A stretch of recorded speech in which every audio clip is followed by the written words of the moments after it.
Hello, ഇത് പപ്പായ എന്നറിയാൻ വയ്യാത്തവരാരെങ്കിലും ഉണ്ടോ? ആരും കാണില്ല. എന്നാലും ഞാൻ പറഞ്ഞു തരികയാണ്. ഇത് എനിക്ക് ഫ്രീ ആയിട്ട് കിട്ടിയ ഒരു നല്ല നാടൻ പപ്പായയാണ്. അതുകൊണ്ടൊന്ന് ഞാൻ ഉപ്പേരി വെക്കുകയാണ്. അതിന് തൊലി ചെത്തി എടുത്ത് നമുക്ക് നന്നായിട്ട് കട്ട് ചെയ്തെടുത്തതിന് ശേഷം കുഞ്ഞു കുഞ്ഞായി കട്ട് ചെയ്യുക. ഈ തൊലി ഒരു കാരണവശാലും ബയോബിന്നിൽ ഇടരുത്. കാരണം ബയോബിന്നിൽ ഇട്ട് കഴിഞ്ഞാൽ ബയോബിന്നിലുള്ള അണുക്കൾ, അതായത് അണുക്കൾ മീൻസ് പുഴുക്കൾ ചത്തുപോയി കഴിഞ്ഞാൽ പിന്നെ ബയോബിന്നിൽ കറക്റ്റായിട്ട് അത് വളം ഉണ്ടാക്കുക എന്നുള്ള പരിപാടി നടക്കില്ല. കാരണം വളം ഉണ്ടാക്കുന്ന സംഭവം എന്ന് വെച്ച് കഴിഞ്ഞാൽ ബയോബിന്നുള്ളവരൊന്നും ഇത് ഇടരുത് കേട്ടോ. അത് എനിക്ക് അറിഞ്ഞ അറിവാണ്. അത് എല്ലാവർക്കും ഒന്ന് പറഞ്ഞു തരികയാണ്.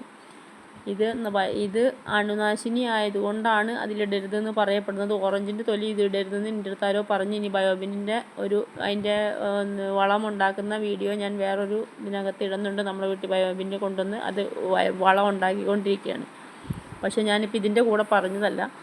നമുക്കെന്തായാലും ഉപ്പേരിക്ക് ഉണ്ടാക്കാനായിട്ട് വെളുത്തുള്ളി, പച്ചമുളക്, കടുക്, കറിവേപ്പില എല്ലാം കൂടി ഇട്ട് പൊട്ടിച്ചതിന് ശേഷം നമുക്ക് അരിഞ്ഞു വെച്ചിരിക്കുന്ന പപ്പായ അതിനകത്തോട്ട് തട്ടി ഉപ്പും പച്ചവെള്ളവും കൂടെ ഒഴിച്ച് മിക്സ് ചെയ്ത് ഒഴിച്ചതിന് ശേഷം മഞ്ഞൾപ്പൊടിയും കൂടി ഇട്ട് നല്ലപോലെ ഒന്ന് അടച്ചു വെച്ച് വേവിച്ചാൽ നല്ല ടേസ്റ്റുള്ള പപ്പായ ഉപ്പേരി റെഡിയാകും.